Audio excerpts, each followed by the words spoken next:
Uma hora seguramente se passara depois da saída do velho.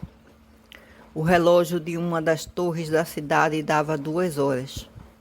Jorge conservou-se na mesma posição, imóvel, com a cabeça apoiada sobre o braço. Apenas se lhe percebia o abalo que produzia de vez em quando um soluço que o orgulho do homem reprimia, como que para ocultar de si mesmo a sua fraqueza. Depois nem isto, ficou inteiramente calmo.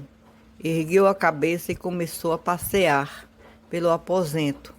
A dor tinha dado lugar à reflexão, e ele podia, enfim, lançar um olhar sobre o passado e medir toda a profundeza do abismo em que ia precipitar-se. Havia apenas 2 horas que a felicidade lhe sorria com todas as suas cores brilhantes, que ele via o futuro através de um prisma fascinador. E poucos instantes tinham bastado para transformar tudo isso em uma miséria cheia de vergonha e de remorsos. As oscilações da pêndula, que na véspera respondiam alegremente às palpitações de seu coração, a bater com a esperança da aventura, ressoavam agora tristemente com os dobres monótonos de uma campa tocando pelos mortos. Mas não era o pensamento dessa desgraça irreparável, imensa, que tanto o afligia. Os espíritos fortes como o seu têm para as grandes dores um grande remédio, a resignação. A pobreza não o acobardava. A desonra não a temia.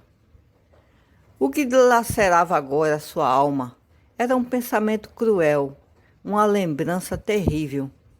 Carolina, a pobre menina que o amava, que dormia tranquilamente embalada por algum sonho prazenteiro, que esperava com a inocência de um anjo e a paixão de uma mulher a hora dessa aventura suprema de duas almas a confundirem-se no mesmo beijo.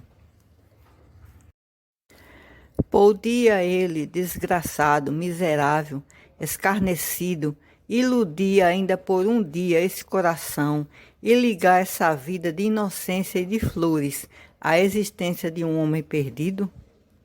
Não, seria um crime, uma infâmia que a nobreza de sua alma repelia. Sentia-se bastante desgraçado, é verdade, mas essa desgraça era o resultado de uma falta, de uma bem grave falta, mas não de um ato vergonhoso.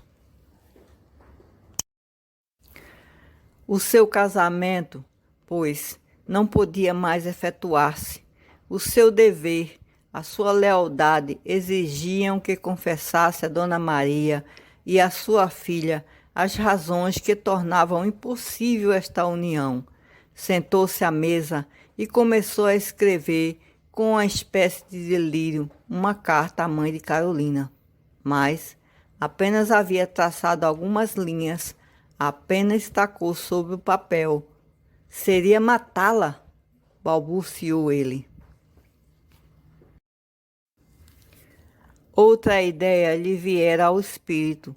Lembrou-se que no estado a que tinham chegado as coisas, essa ruptura havia de necessariamente prejudicar a reputação de sua noiva. Ele seria a causa de que se concebesse uma suspeita sobre a pureza dessa menina que havia respeitado como sua irmã, embora a amasse com uma paixão ardente, e este só pensamento paralisara a sua mão sobre o papel.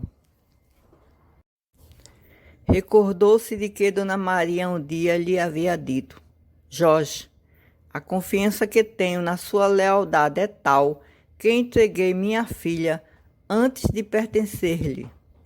Lembre-se que se o senhor mudasse de ideia, embora ela esteja pura como um anjo, o mundo a julgaria uma moça iludida. Espero que respeitem sua noiva, a sua futura mulher. E o moço reconhecia quanto Dona Maria tinha razão. Lembrava-se no tempo da sua vida brilhante. Que comentários não fazia seus amigos sobre um casamento rompido, às vezes pelo motivo o mais simples.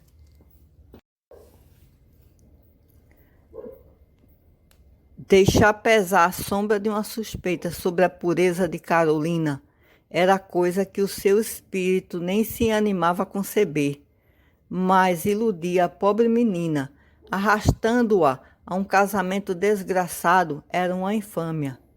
Durante muito tempo, o seu pensamento debateu-se nesta alternativa terrível, até que uma ideia consoladora veio restituir-lhe a calma.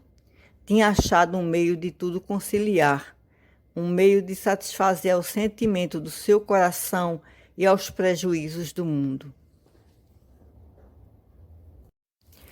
Qual era este meio? Ele o guardou consigo e o concentrou no fundo d'alma.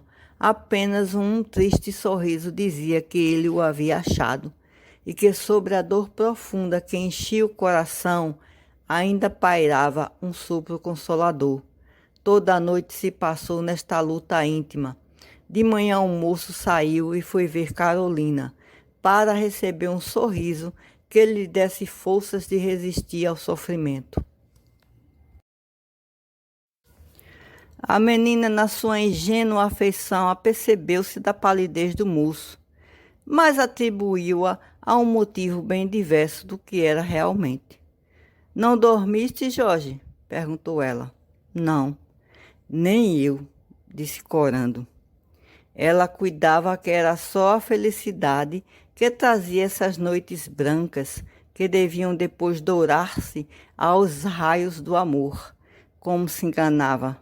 De volta, Jorge dispôs tudo o que era necessário para seu casamento e fechou-se no seu quarto até a tarde.